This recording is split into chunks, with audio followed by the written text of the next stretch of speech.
Bonjour à tous. Donc, nous allons commencer cette conférence sur l'esclavage. Tout d'abord, je vous remercie pour votre présence.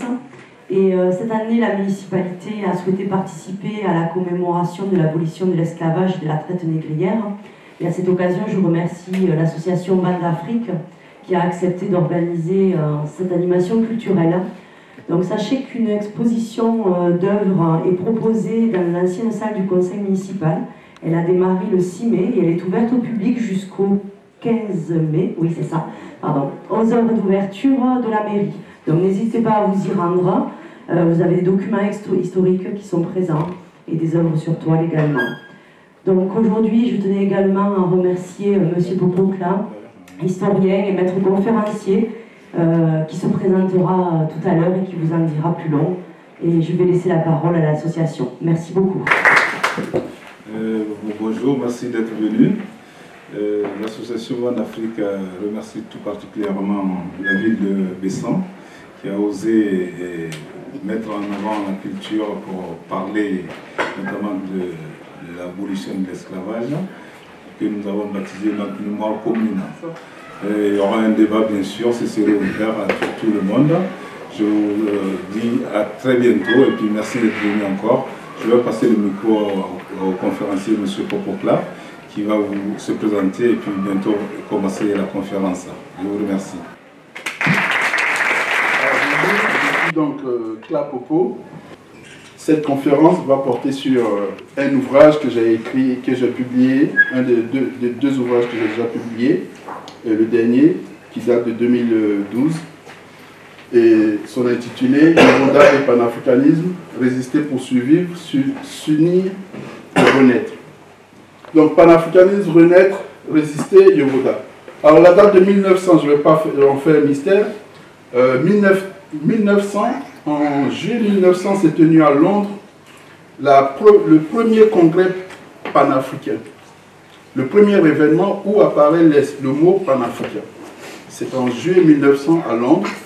C'est un congrès organisé par des Africains de la diaspora et en particulier par Henry Sylvester Williams. Et donc, on date le mouvement d'idées qu'on appelle panafricanisme, on le date à partir de 1900, précisément à partir de cet événement. Bien entendu, il a des précurseurs. C'est pour ça que j'ai mis 1900.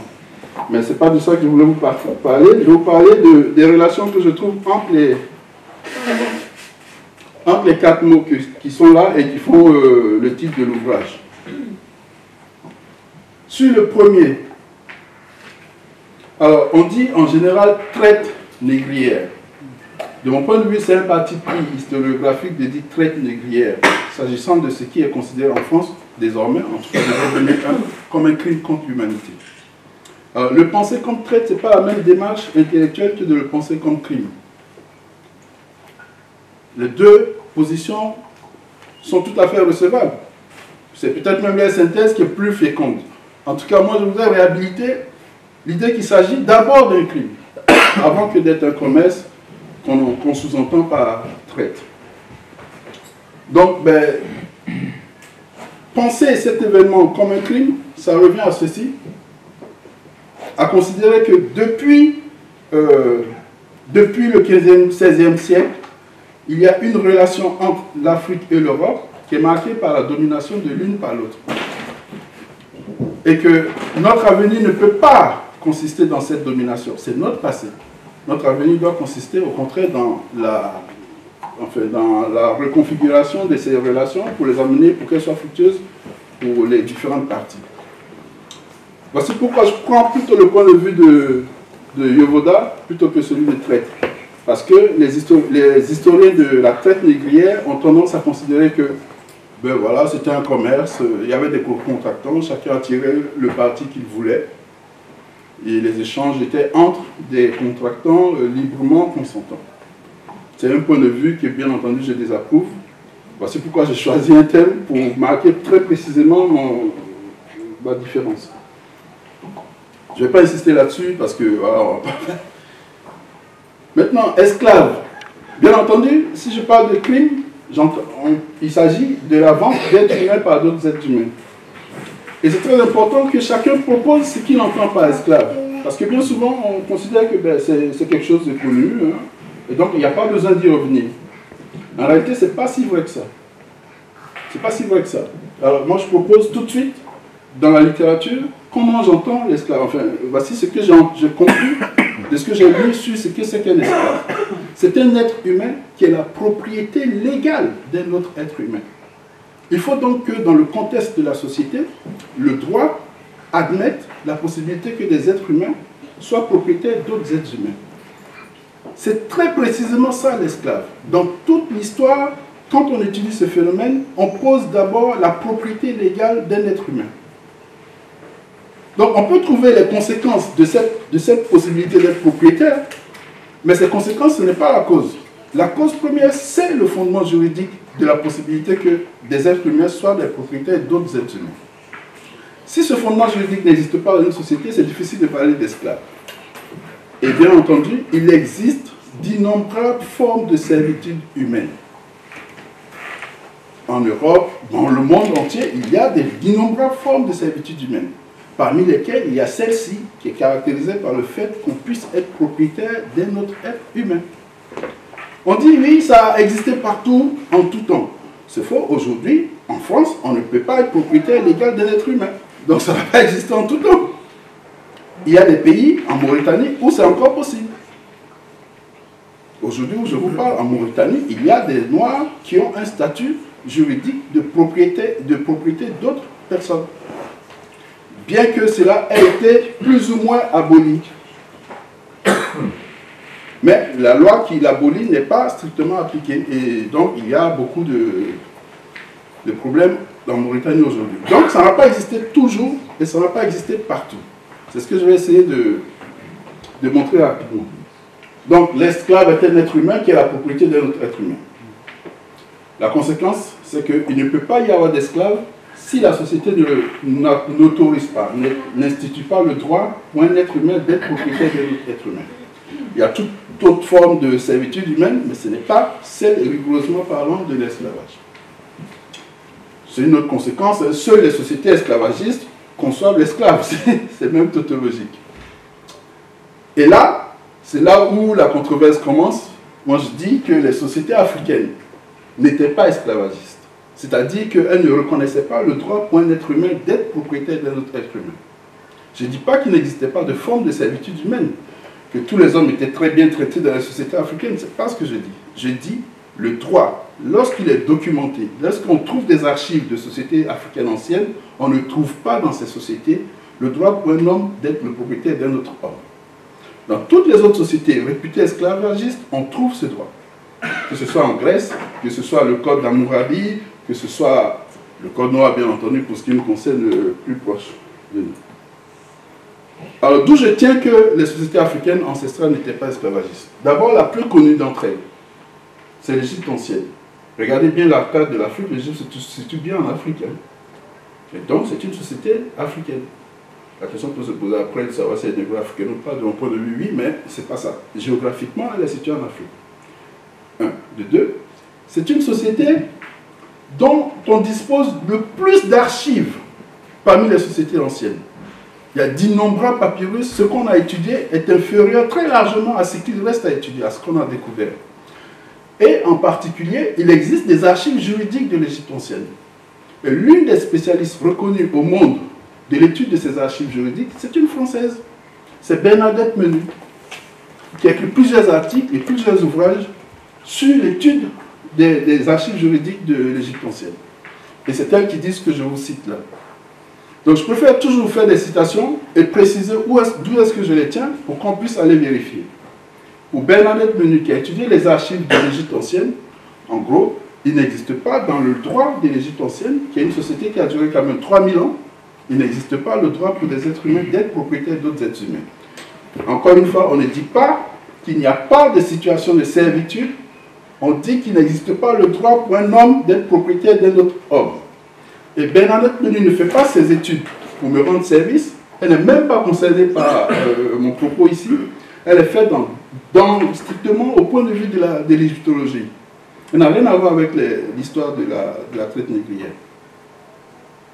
Mais on peut convoquer ses travaux, puisque c'est vraiment une spécialiste qui a étudié les archives juridiques et qui a publié ces articles. Elle n'en trouve pas. On documente même la première grève connue au monde a eu lieu en Égypte. Il y a un papyrus qui la documente. Donc, des gens qui travaillaient sur les chantiers du Phari, du pharaon, ont estimé qu'ils n'étaient pas bien rémunérés. Ils étaient rémunérés en nature, hein, en poids de mil, enfin en céréales, etc.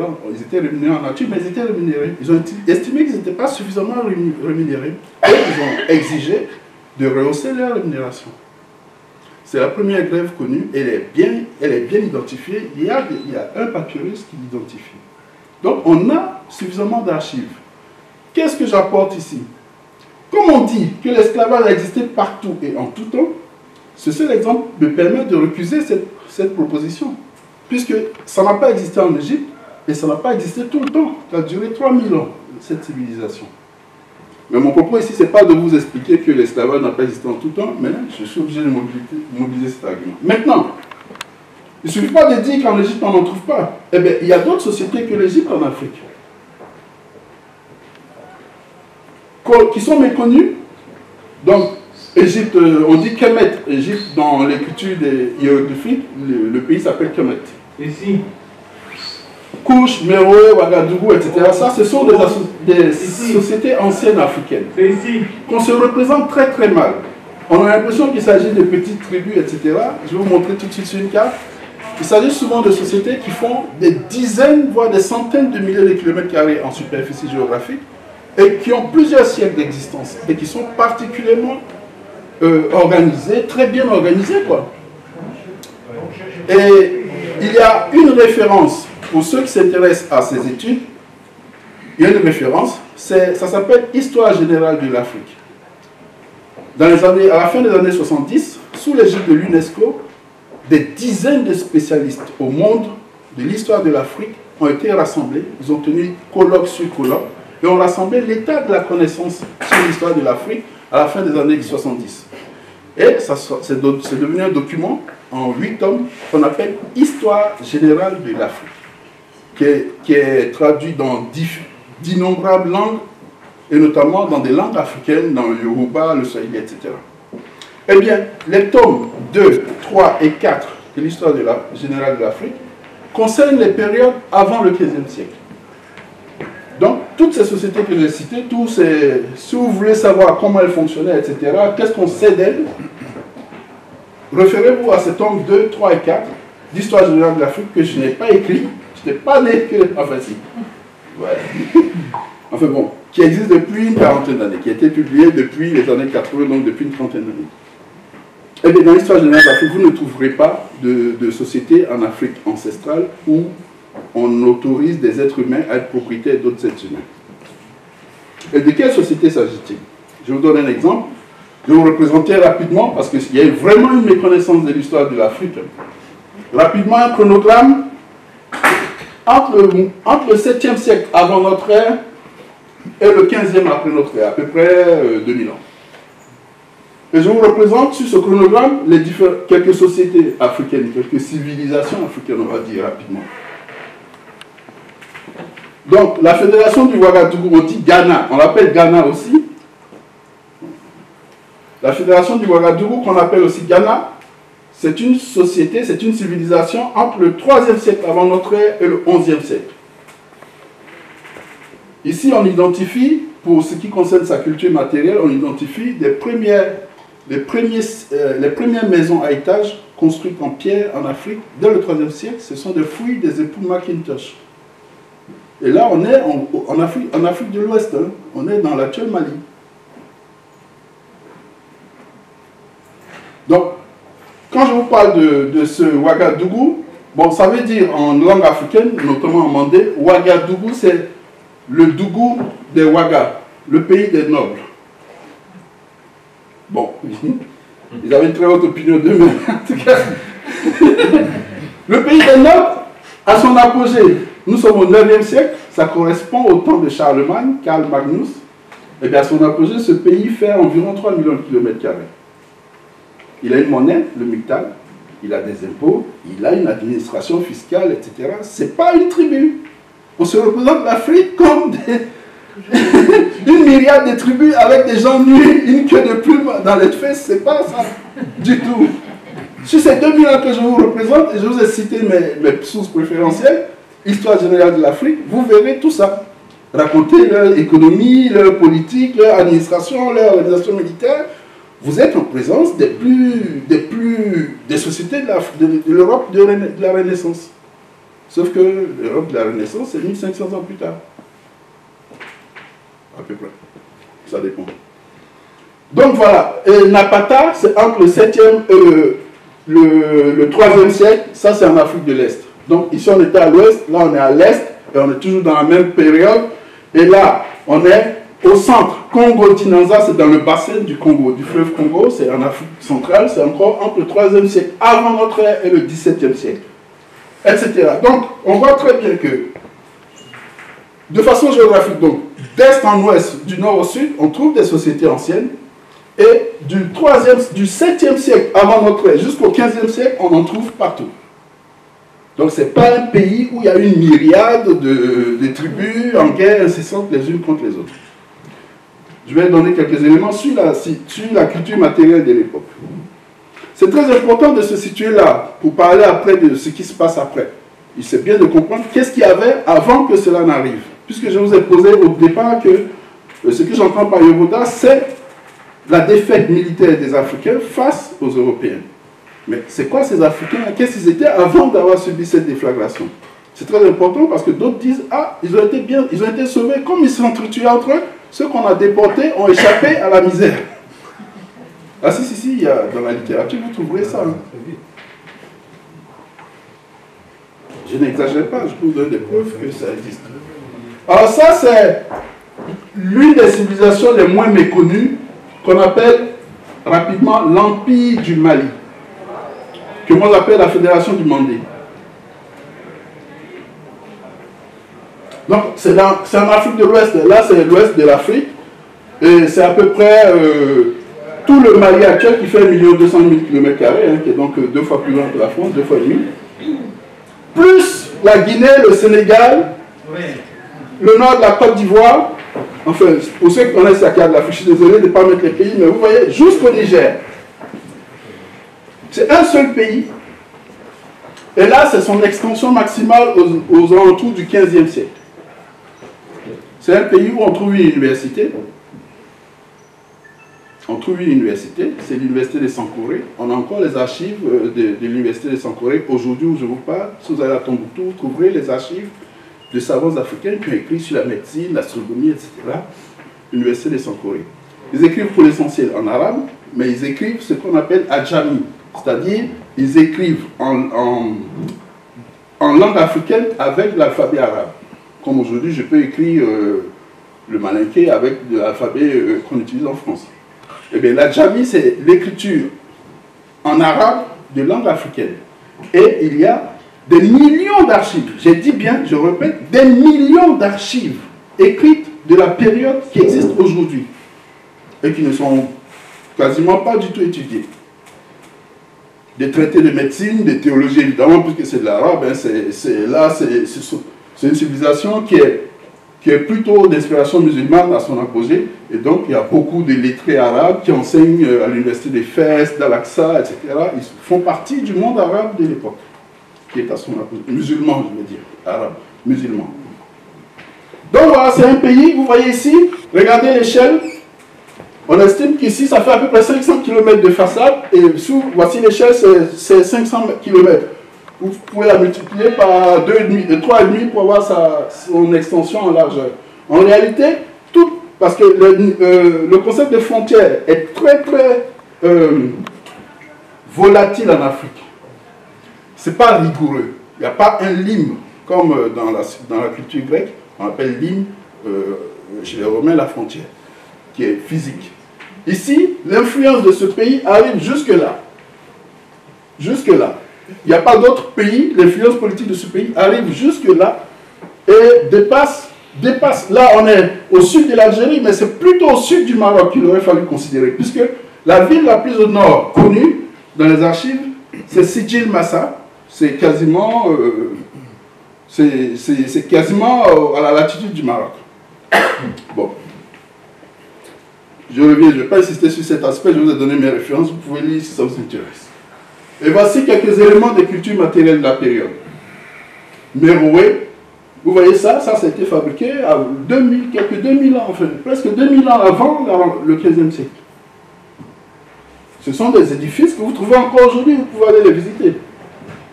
Donc, il n'y a pas que des pygmées dans la forêt qui mangent des insectes. C'est bon. Et Djiguerembe, c'est, voilà, c'est, vous ne connaissez peut-être pas l'histoire, mais en 1324, le Mansa Mandé, qui s'appelle Kankou Moussa, qui est réputé être l'homme le plus riche que la Terre ait jamais porté, par des études faites par des économistes américains, je ne sais pas où ils l'ont trouvé, mais ils estiment que si Mansa Moussa vivait aujourd'hui, sa fortune serait supérieure à la fortune cumulée des 10 ou 15 numéro 1 de Forbes. Ils l'ont estimé à 400 milliards de dollars. Je ne sais pas comment ils ont fait. En tout cas, ce qui est sûr, c'est que son pays, le Mandé, était le trésor de l'économie de la Méditerranée. C'est là où on trouvait l'or. C'était le pays qui fournissait le plus d'or à l'économie de la Méditerranée, qui était la plus grande plaque tournante de l'économie mondiale de l'époque. Et sur une carte faite par des Italiens de l'époque, on voit le Mansa Mandé avec un immense lingot d'or. Et c'est marqué dessus, je crois, Rex Mali. Donc le roi du Mali, c'est l'homme le plus riche du monde, il a de l'or à profusion. Mais ce qui va faire venir, va susciter l'intérêt international du Mali, c'est le pèlerinage de Mansa en 1324 à la Mecque. Quand il va à la Mecque en 1324, il a un cortège fastueux, c'est pas moi qui le raconte, c'est Ibn Battuta, c'est un chroniqueur arabe très très célèbre qui a fait le monde entier, depuis l'Espagne jusqu'en Chine, qui a visité dans son époque le monde entier et qui dit que le Mali est le pays le plus riche qu'il ait jamais rencontré, qu'il ait jamais vu. Et il raconte donc ce pèlerinage, il va à la Mecque, il distribue de l'or à profusion partout, ok, il donne de l'argent au cadi du Caire, le cadi du Caire, il va à la Mecque, il construit des bâtiments pour que ces citoyens qui viennent à la Mecque après lui puissent loger tranquillement, être accueillis dans les meilleures conditions. Et c'est ça qui installe la réputation de prospérité de son pays et qui fait venir beaucoup d'étrangers dans ce pays après pour faire du commerce, etc. Enfin, du trafic en tout genre. C'est ça qui ouvre vraiment ce pays, donc en 1324, au XIVe siècle, au monde musulman de l'époque. J'insiste sur ce point parce que c'est totalement méconnu. Vous imaginez aujourd'hui, bon, c'est vrai, c'est arrivé à Kadhafi, hein, il est venu ouvrir sa tente à l'Élysée, mais c'est exceptionnel quand même. On ne fait plus ça dans ce sens, on le fait dans l'autre sens. Quand Giscard j'étais petit, arrive à Abidjan, on construit une avenue de 55 mètres carrés de large qu'on appelle l'avenue Giscard d'Estaing, qui part de l'aéroport jusqu'au palais présidentiel. Voilà. Bon, donc c'est plutôt dans ce sens que dans l'autre aujourd'hui. Mais essayez de vous représenter ce que ça est qu'un chef africain, un souverain africain, aille à la Mecque, se fasse construire des bâtiments, distribue de l'or à profusion, il est reçu comme... Bon. Donc c'est ça, le Mali, il en reste encore aujourd'hui, vous pouvez aller voir. Et ça c'est Ifé, la culture donc plastique. Vous voyez, des populations qui sont dans la misère ne prennent pas le temps de fabriquer des objets d'art, etc. En ce qui concerne l'Afrique, ce n'est pas vraiment des objets d'art comme on l'entend. Ces objets ont toujours une destination culturelle. Toujours une destination culturelle. Mais si on les considère simplement comme des objets, des choses du point de vue de la beauté, donc esthétique, regardez ce qu'on fait à Ifé dans la période. Ifé, c'est au Nigeria actuel. Et puis l'obélisque, vous en avez à Paris, mais ça n'a pas été fabriqué par les Gaulois. Je le rappelle vite fait. Et ça, c'est les monnaies de l'Afrique ancienne, des pièces de monnaie en or. Et là, c'est en Nubie, Aksum. Aksum, c'est donc à l'est de l'Afrique. Il faut savoir que Aksum a dominé la région, a recouvert de part et d'autre de la mer Érythrée. Donc une partie de l'actuelle Arabie Saoudite, plus une partie de l'actuelle Éthiopie, etc., faisait un même pays au IIIe siècle avant notre ère jusqu'au 5e siècle de notre ère. Et dans ce pays, les rois battaient monnaie à leur effigie à l'apogée de la période. Ça, c'est de la monnaie aksumite, ça, c'est en Afrique. Et là, ce sont des systèmes d'écriture qu'on identifie dans la période. Ce n'est pas un système, c'est plusieurs systèmes d'écriture qui ont ceci de remarquable, qui se ressemblent beaucoup les uns les autres. Mais c'est un peu partout en Afrique, il y a un Bamoun, Wai, enfin, un peu partout en Afrique, vous trouvez des systèmes d'écriture. Donc, si vous entendez que l'Afrique, c'est une civilisation de l'oralité, ajoutez oui, mais c'est aussi le berceau de l'écriture. C'est renversant, quoi. Personne, enfin, 99% des gens ne le savent pas. Revenons à mon propos. J'ai dit Yovoda, résistance, panafricanisme. Tout groupe humain, si je pose qu'il s'agit d'un crime contre l'humanité, je dis tout groupe humain, placé dans des conditions aussi sévères, réagit. Quels que soient les moyens dont il dispose pour réagir, il réagit. Qu'il y réussisse ou pas n'est pas la question, mais qu'il ne réagisse pas. Qu'il soit enthousiaste à l'idée qu'on vient de l'agresser. L'exterminer, ça n'existe pas. Ça n'a jamais existé nulle part. Dans le règne de l'humanité, chaque fois qu'un groupe est agressé, il réagit. Qu'il réussisse à repousser son agresseur, ça c'est une chose. Ça, après, c'est le rapport de force matérielle, militaire, etc.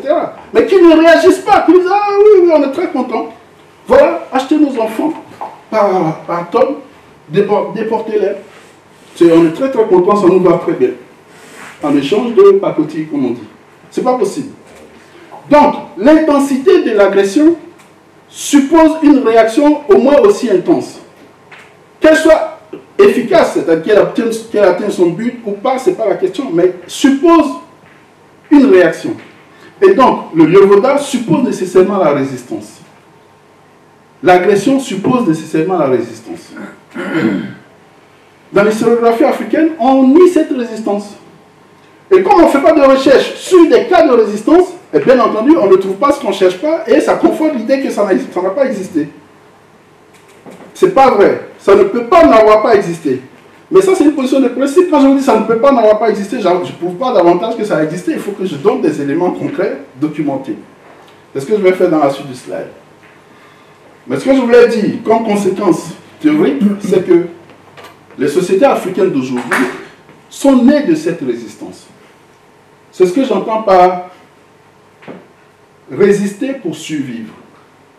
Un groupe humain qui est agressé, qui ne résiste pas, a toutes les chances de ne pas survivre à l'agression.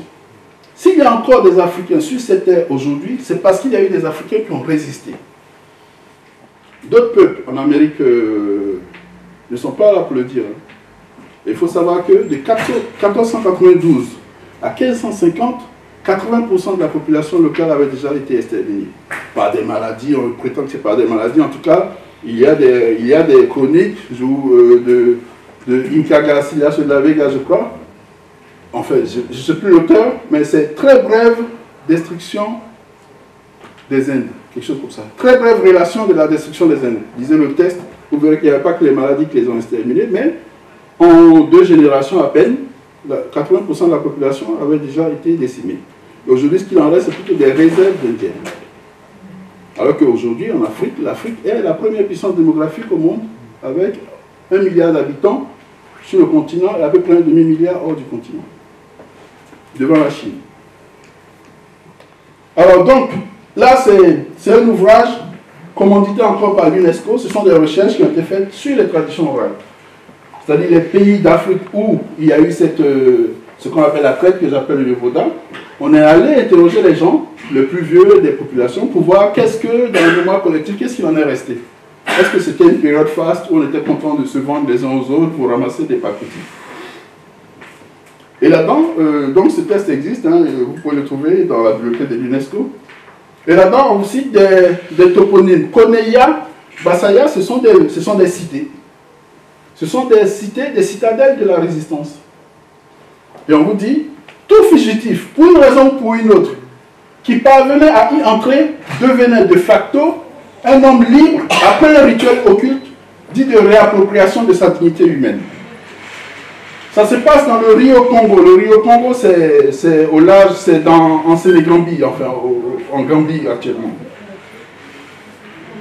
Donc, il y avait dans la période, là c'est au 19e siècle, mais même plus tard. Au 19e siècle, on trouve des cités en Afrique fondées par des résistants aux déportations, des gens qui ont fui les déportations, qui sont allés créer des cités, et où chaque personne qui réussit à fuir les razzias, etc., et qui rentre dans cette cité, est d'emblée libre et ne peut plus être agressé, déporté.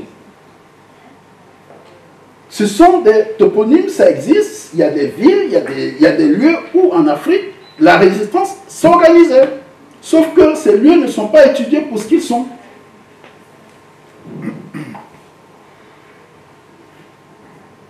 Je rappelle quelques figures de résistants, parmi les plus connus. Alors ça, c'est la reine Anne Zinga. C'est en Afrique centrale. Donc Anne Zinga, je vous avais dit, je vous avais parlé du Congo. En 1665, il y a ce qu'on appelle la bataille de Mbouila, qui défait les souverains Congo. Ils sont battus par un détachement militaire du Portugal. Et tous ceux qui ont été vaincus sont pris en captivité, embarqués dans des bateaux et déportés. Donc, toute l'élite militaire politique est décimée. Quelques décennies plus tard, il y a une dame qui va reprendre la relève de la souveraineté et qui sera la chef de ces armées, c'est Anne Zinga. On l'appelle, dans l'historiographie, on l'appelle la Jeanne d'Arc noire. Je ne sais pas pourquoi d'ailleurs. Bon, et lui, c'est le roi Amador. Ça se passe à São Tomé. São Tomé, c'est encore au large du fleuve du bassin Congo. São Tomé Principe, c'est un archipel au large du Congo.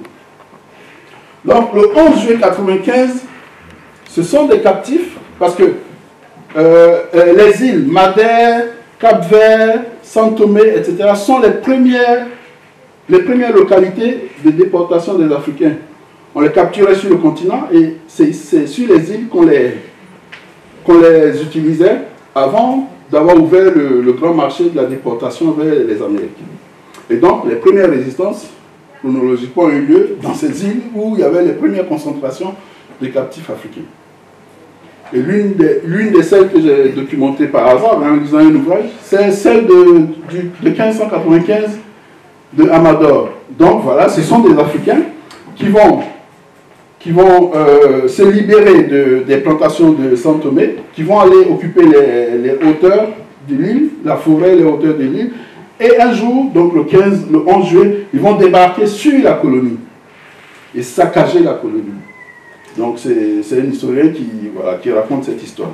Il y a donc eu des faits de résistance très forts en Afrique, même s'ils sont tués ou en tout cas occultés. Et il y a donc des personnalités de cette résistance, aussi bien féminine que masculine. Et là, je vous donne un cas qui est trop peu connu, mais qui a été réhabilité, c'est au Brésil. Il s'appelle Nganga Zumbi. Déjà par son nom, il est originaire du bassin Congo. N'importe quel Africain, quand il entend Nganga Zumbi, il sait d'où il vient. Il vient de Congo. Et ça se passe au XVIIe siècle au Brésil, dans la région de Pernambuco. Ils vont donc s'extraire des colonies, des plantations esclavagistes, et ils vont aller créer une cité qu'on va appeler dans la littérature la République de Palmarès, la République des Palmes, parce qu'ils vont aller se cacher sous les palmiers, etc. Et ils vont créer une cité là pour se défendre contre la colonisation. Et aujourd'hui, Nganga Zumbi est réhabilité comme la figure emblématique de la résistance au Brésil. Il y a même une université qui porte son nom, l'université Zumbi de Palmarès. Il y a donc des figures de la résistance. En Afrique, sur le continent, elles sont purement et simplement zappées. Vous ne trouverez pas de stèle. Ça, c'est une exception. Ça, c'est une stèle. Hein. J'ai pris la photo d'une stèle. Vous ne trouvez pas de stèle à l'effigie d'un résistant en Afrique. D'un colon, certainement. D'Angoulême, de Benger, de Brazzaville, ça vous trouverez. Mais de résistants, très rarement. Donc, cette éthique de la résistance, je viens de marquer que sur tous les siècles qu'a duré l'agression, il y a eu des résistances. Et cette résistance était aussi traduite en littérature, en prise de position politique, etc., dans des écrits. Les premiers écrits identifiés du panafricanisme, donc j'en viens maintenant à un autre mot, j'avais dit panafricanisme, résistance, renaissance, ce sera mon dernier propos, renaissance, Yovoda, c'était le premier. Les premiers écrits du panafricanisme datent de ceux que j'ai trouvés, datent de la fin du XVIIIe siècle. En 1787, c'est un Africain qui a été captif et qui a été ensuite affranchi, qui écrit le premier, il s'appelle, il y en a deux, Otoba Kugwano, c'est le plus ancien, 2 ans plus, en 1785, et ensuite il y a Eroda Ekiano, qui est le texte le plus connu, donc qui raconte leur histoire, et qui disent, mais c'est pas possible, Eroda Kugwano dit, mais moi je suis chrétien, je lis la Bible, mais dans la Bible nous sommes tous égaux. Comment se fait-il que des propres chrétiens m'ont déporté et ont réduit en servitude? Ce n'est pas conforme à notre religion. Et donc, ce premier texte qui s'insurge contre une situation largement admise dans son époque est un premier texte de résistance intellectuelle à la situation qui est faite. Ce sont des textes précurseurs du panafricanisme. Donc, je vous ai dit qu'il se configure vraiment à partir de 1900. Mais il a des précurseurs longtemps avant. Donc, qu'est-ce que c'est que le panafricanisme? C'est précisément la résistance intellectuelle, artistique, etc., à la réduction du nègre en bois d'ébène.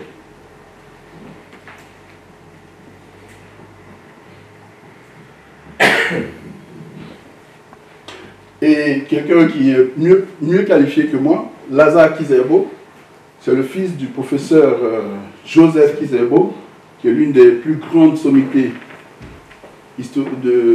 universitaires de l'histoire de l'Afrique de sa génération, d'origine du Burkina Faso. Son fils Lazare Kizerbo, dans un ouvrage, dit en substance, c'est en rejetant le système négrier que les Africains d'Afrique et de la diaspora ont affirmé l'égalité des peuples et le droit des Africains à vivre dans la liberté et la dignité, comme les autres êtres humains. Donc le panafricanisme procède du rejet de la situation de domination infligée aux Africains pendant des siècles.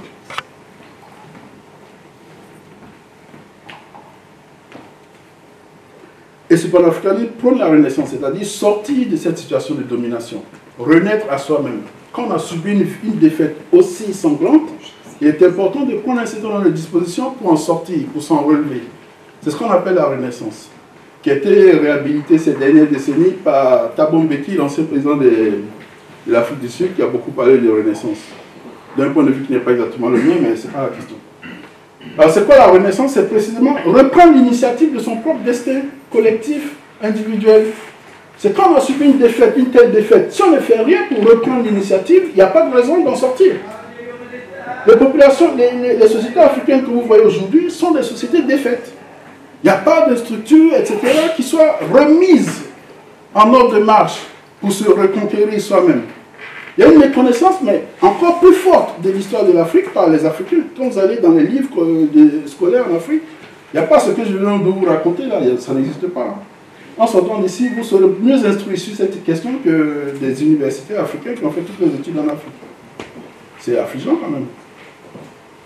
Je n'imagine pas un intellectuel français qui ne connaisse pas Diderot, Montesquieu, qui ne connaissent pas la littérature, les grandes œuvres intellectuelles de son propre pays. C'est pas possible. Mais un intellectuel africain, c'est aussi quelqu'un qui peut vous citer Diderot, Montesquieu, Platon. Il sera le plus fervent des aristotéliciens, mais il ne connaîtra rien d'Ahmed Baba, par exemple. Ahmed Baba, c'était une universitaire de Sankoré qui enseignait à Fès. Et donc, si vous allez à Fès, les savants marocains ont des ouvrages sur Ahmed Baba, sur son œuvre intellectuelle, etc. Ils en savent plus que les Ouest-Africains, d'où vient Ahmed Baba. Alors, donc, je vous disais, il y a eu des résistances, et je vous donne des cas de résistance vertière. Ça ne vous dit rien peut-être, c'est à Haïti. En 1803, à Haïti, l'armée française est vaincue par des captifs africains qui sont révoltés. À cette époque, en 1803, l'armée française est la plus puissante des armées occidentales. C'est l'époque de Napoléon. Et cette armée a été vaincue. Il y a eu 20 à 30 000 soldats français qui sont tombés sur les champs de bataille à Haïti. De mon point de vue, c'est cette bataille, c'est cette défaite militaire de la France qui a fait le lit des autres défaites à Crimée, à Waterloo, une vingtaine d'années plus tard. Sauf que ça, on n'en parle pas du tout. Que Napoléon a perdu là parmi ses plus grands officiers sur le terrain à Haïti. En tout cas, ce que je retiens ici, c'est qu'il y a une résistance, même militaire, et qui parfois a été victorieuse. C'est le cas d'Haïti. Donc, ce n'est pas possible de dire qu'il n'y a pas eu de résistance. Aussi bien en Afrique qu'en dehors d'Afrique, il y a eu de la résistance à toutes les périodes qu'on puisse considérer. Et là, c'est en Afrique même, face aux armées britanniques, c'est le grand-père, le père de Shaka Zulu, je ne sais pas si vous connaissez Shaka Zulu, c'est son père, Isandelwana, qui remporte une victoire. Et bien entendu, il y a aussi la victoire de Ménélique II à la bataille d'Adwa en 1896 face aux Italiens. Donc, tous les États occidentaux qui ont tenté d'agresser l'Afrique ont subi quelques défaites de temps en temps. Mais ils avaient pour eux l'avantage militaire qui a permis donc, de vaincre cette résistance. Mais dire qu'elle n'a pas eu lieu, c'est un mensonge. Donc, période de résistance. On arrive en 900, cette résistance s'exprime en littérature, dans les prises de position intellectuelles, philosophiques, etc. Et en 1945, il y a le 4e congrès panafricain qui a lieu à Manchester. Et il a cette particularité, le secrétaire général du congrès, c'est Kwame Nkrumah, qui deviendra le premier président du Ghana. Un autre participant de ce congrès, c'est Nnamdi Azikiwe, qui deviendra le premier président du Nigeria. Donc, les premières élites africaines de la période de l'indépendance ont été particulièrement imprégnées des préoccupations du panafricanisme. Elles seront sévèrement combattues, pour beaucoup d'entre elles assassinées, afin de réduire à néant le mouvement du panafricanisme sur le continent.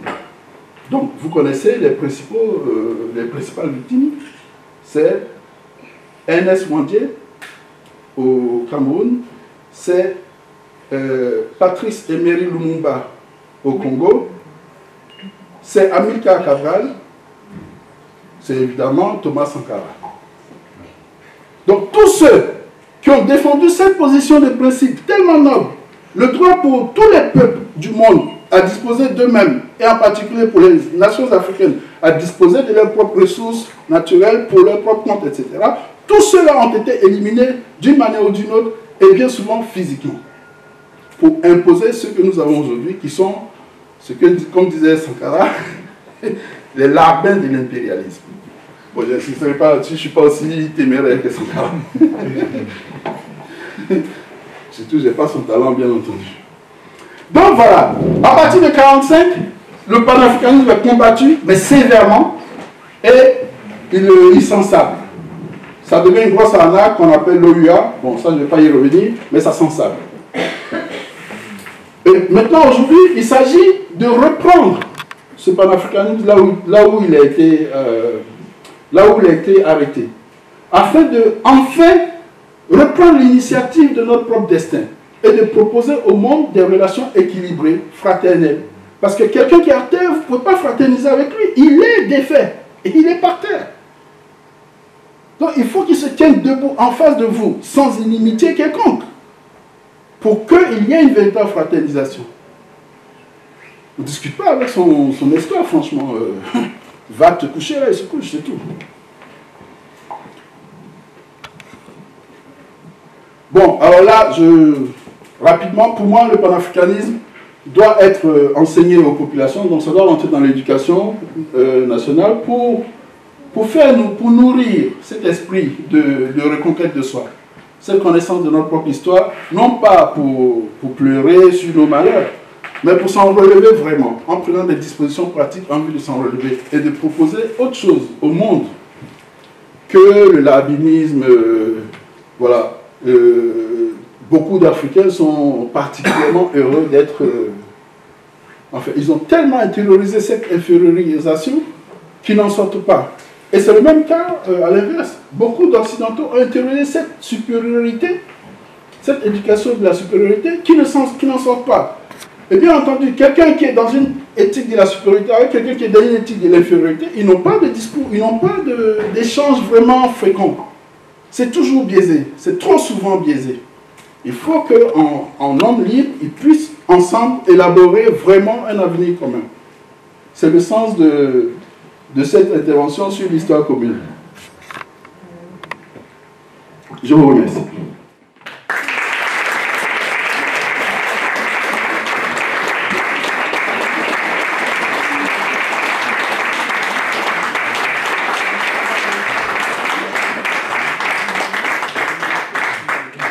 Les personnes qui souhaiteraient poser des questions, mettre beaucoup au plat.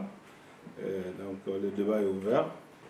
Merci. Alors, je voulais vraiment féliciter le conférencier parce que pour son art pédagogique, il dit qu'il n'a pas le talent de Thomas Sankara, quelqu'un que moi aussi j'aime beaucoup, mais il a un talent certain.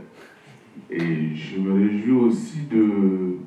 Bon, j'ai eu l'occasion d'entendre des conférences de la même nature, et c'est vrai que des fois on arrive en se disant, est-ce que je vais apprendre quelque chose? Bon, c'est un peu prétentieux, mais là, j'avoue que j'ai appris des choses. Et la façon de les amener a été vraiment très, très intéressante. Et puis, je me réjouis aussi du fait qu'ils mettent l'accent sur le fait que le panafricanisme, la résistance, ce n'est pas une démarche contre nos frères européens.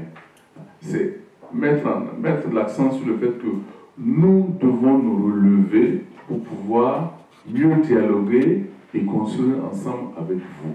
Et ça, c'est très important parce que ça permet de poser les bases de la coopération future. Parce que c'est vrai qu'on parle beaucoup de la coopération entre le Nord et le Sud, mais évidemment, c'est souvent biaisé parce qu'on a en face des gens, il y a un déséquilibre, vous l'avez bien montré en disant que les uns avaient intériorisé leur faiblesse et les autres avaient intériorisé leur supériorité. Donc évidemment, le dialogue qui se fait est forcément toujours faussé.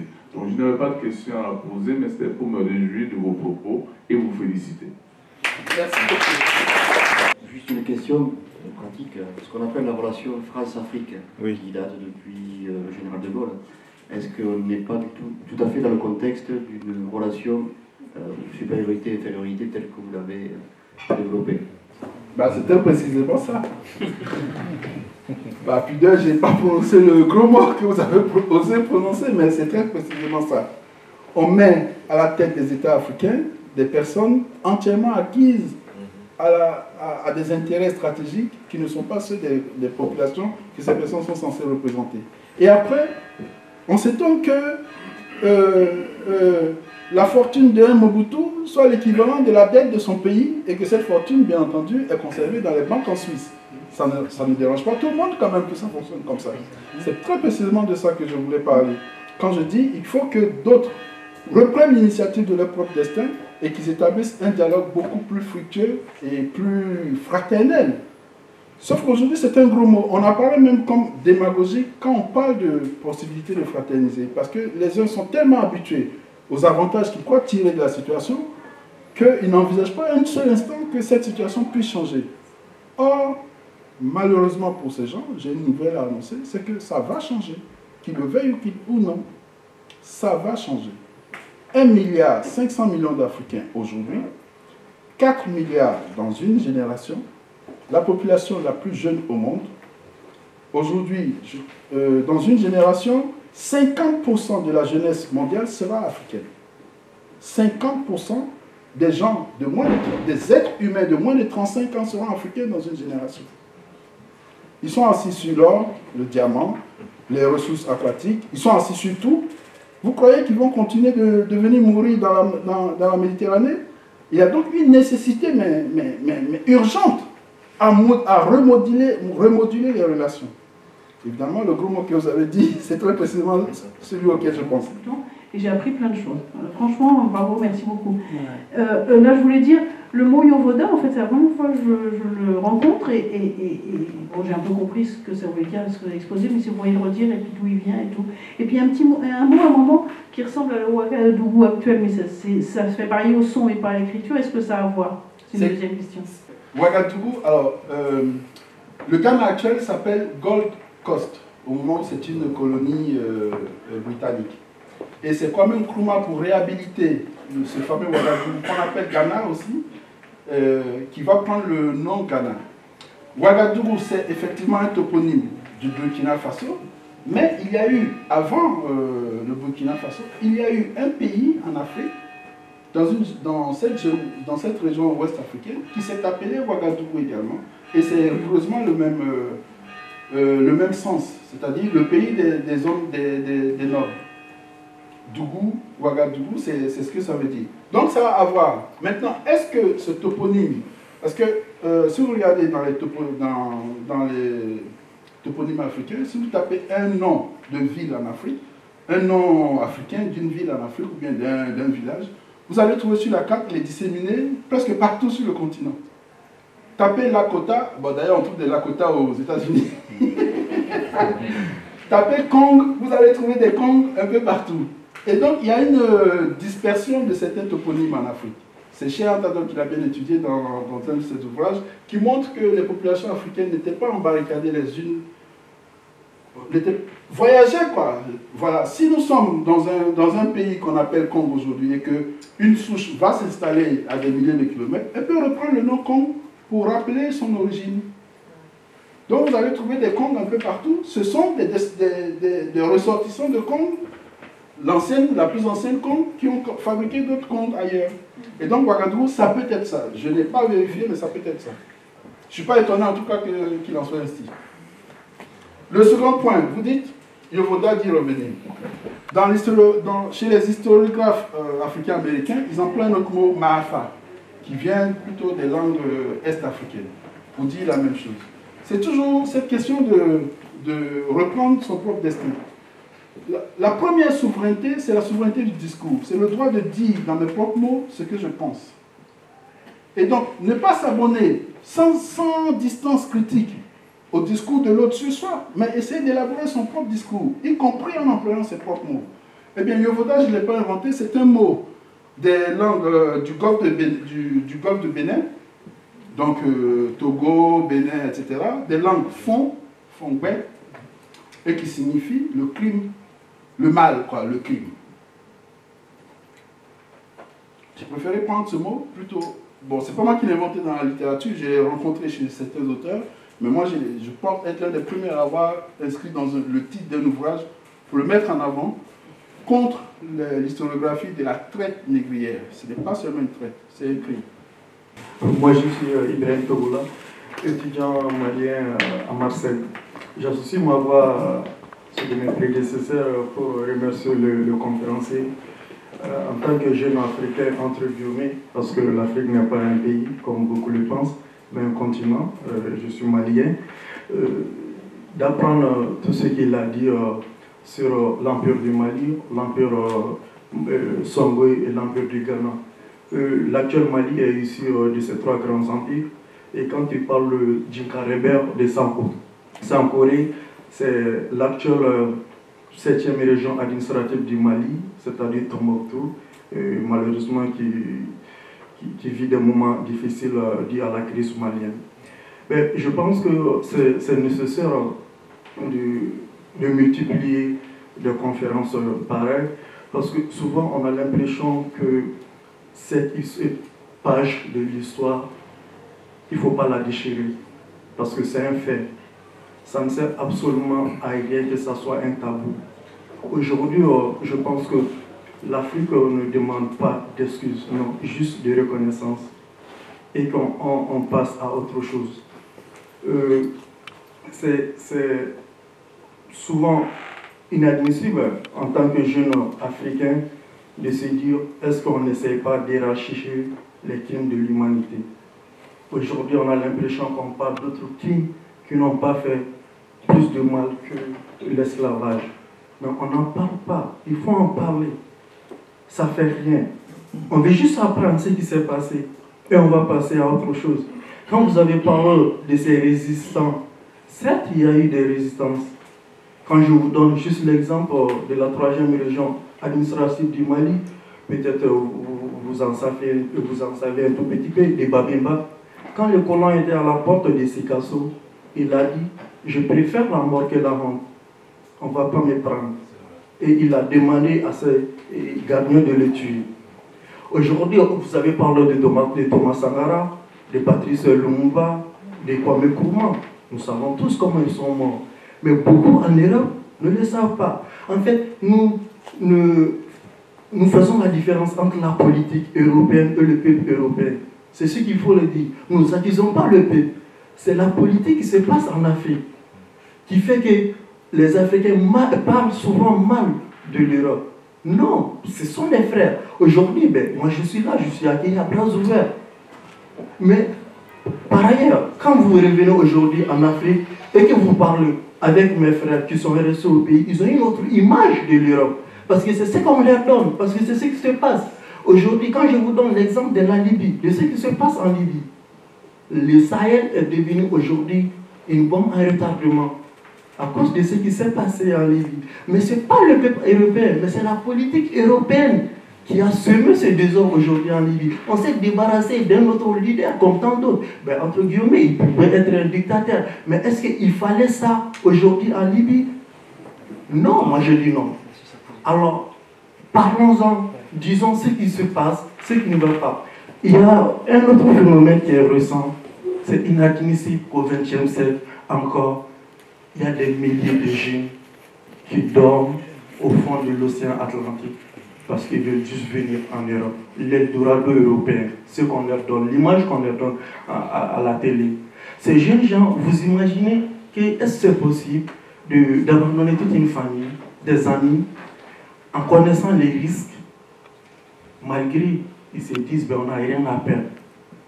Parce qu'on leur dit il faut venir là-bas. C'est là-bas on réussit. Et pourtant en Afrique on peut réussir. On a les sous-sols les plus riches du monde. On a tout. Mais le peuple africain n'en profite pas. Un autre exemple, je prends l'exemple sur Areva au Niger. Areva exploite l'uranium dans un pays où il y a des villages à moins de 30 km de sites d'Areva où les femmes aujourd'hui n'arrivent pas à accoucher dans les centres de santé. On n'exploite, on n'investit pas. Encore une fois, on n'accuse pas le peuple européen. On accuse la politique qui se passe en Afrique. Le respect mutuel, on va s'en sortir. Voilà tout ce que j'avais à dire. Merci.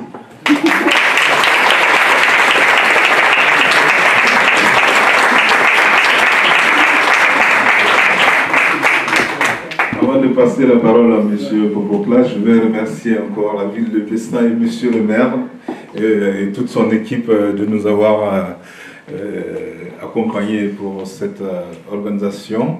Et encore merci M. le maire, c'est un beau geste, vous ne pouvez pas savoir combien de personnes vous disent chapeau à l'extérieur quand on en parle, que Bessin organise la date commémorative des abolitions de l'esclavage. Moi, je vous tire mon chapeau. Ce que je viens de dire ici, là, tout de suite, là, je vous le répète, 99% des Africains les plus instruits ne le savent pas. 99% des Africains les plus instruits ne le savent pas. Ce n'est pas enseigné du tout en Afrique. Que ce ne le soit pas ici, que ce ne le soit pas du tout en Afrique, c'est ahurissant. C'est ahurissant. Alors, l'Union africaine, ex-OUA, a pris des résolutions pour inciter les pays à introduire les 8 tomes de l'histoire générale de l'Afrique dans l'enseignement en Afrique. A même pris des initiatives pour traduire dans différentes langues. Eh bien, l'histoire générale de l'Afrique n'est toujours pas au programme de l'enseignement dans ces pays-là. Et justement, cette méconnaissance réciproque, je pense que la mairie de Bessan vient d'apporter sa petite pierre à l'édifice en déchirant un peu ce voile de méconnaissance réciproque. C'est précisément sur ça que je souhaiterais terminer en renouvelant mes remerciements à ceux qui ont bien voulu participer à cette modeste conférence. Merci encore.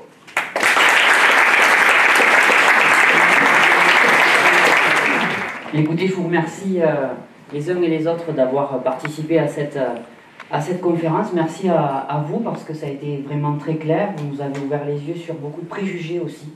Et c'est ce qui est important.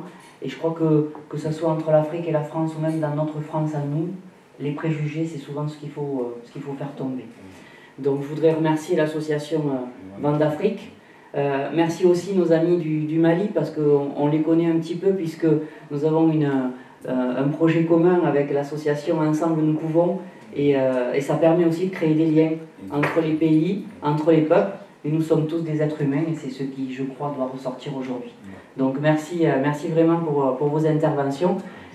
Dans un petit moment, la salle va être reconfigurée. On va boire le verre de l'amitié juste avant. Nous inaugurerons le parvis de la citoyenneté.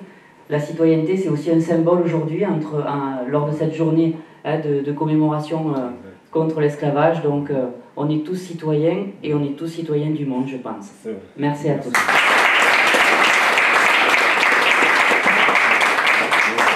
Tous ceux qui voudraient voir, les élus qui voudraient voir l'exposition, peuvent demander à Madame Carminati.